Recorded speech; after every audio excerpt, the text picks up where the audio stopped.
प्रिय दोस्तों, नमस्कार। आज मैं एक कहानी सुनाने जा रहा हूँ जिसका नाम है कर्म, बुद्धि और भाग्य में महान कौन। इंसान के जीवन में कर्म, भाग्य और बुद्धि, इन तीनों में कौन सबसे बड़ा है, चलिए एक कहानी के माध्यम से जानते हैं।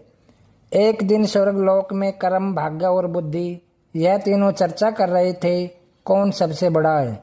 कुछ दिन बीत गए, लेकिन फिर भी यह तीनों इस बात का निर्णय नहीं कर पाए कि कौन बड़ा है। एक दिन नारद मुनि पास से गुजर रहे थे तो उन्होंने देखा कर्म, भाग्य और बुद्धि आपस में किसी बात को लेकर झगड़ रहे हैं। तो नारद मुनि तीनों के पास गए और पूछा, आप तीनों किस बात पर इतना झगड़ रहे हो। तब कर्म, भाग्य और बुद्धि ने बोला, हे नारद मुनि, अब आप ही विचार कीजिए कि हम तीनों में से कौन महान है।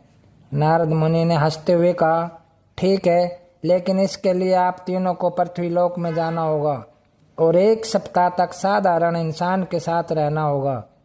आप तीनों में से जिसके प्रभाव से उस इंसान का भला होगा, उसी को महान घोषित किया जाएगा। यह सुनकर तीनों पृथ्वीलोक में जाने के लिए राजी हो गए।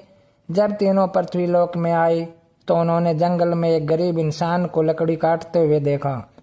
उन तीनों को लगा यही सही इंसान है जिसके शरीर में हम प्रवेश करके अपनी महानता सिद्ध कर सकते हैं।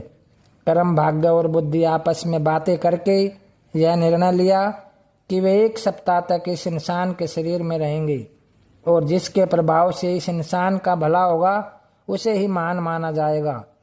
कर्म बोला, सबसे पहले मैं जाऊंगा और उस इंसान का भला करूंगा। कर्म उस इंसान में प्रवेश करते ही उसका कर्म क्षमता से दुगना हो गया और वो प्रतिदिन जितनी लकड़ी काटता था उससे ज़्यादा काटने लगा।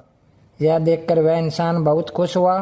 पहले से ज़्यादा लकड़ी तो वह काट लेता था, लेकिन वह उतनी ही लकड़ी बाजार ले जाकर बेच पाता था जितना कि वह पहले बेचता था, क्योंकि ज़्यादा लकड़ी ले जाने के लिए उसके पास कोई साधन नहीं था। इसी तरह 7 दिन तक उसने ज़्यादा लकड़ी काट तो लिया, लेकिन उन सब को बेच नहीं पाया और उसकी हालत में कोई सुधार नहीं आया। 7 दिन बाद कर्म उसके शरीर से बाहर आ गया और निराश होकर स्वर्ग चला गया।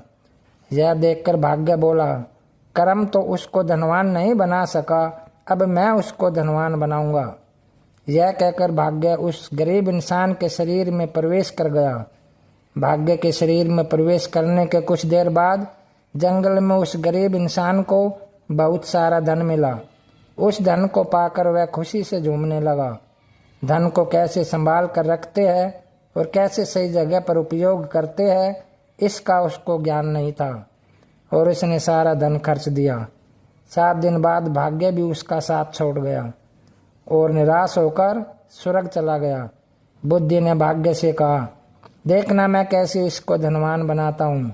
बुद्धि उस इंसान के मस्तिष्क में प्रवेश करते ही उसको ज्ञान की प्राप्ति हुई।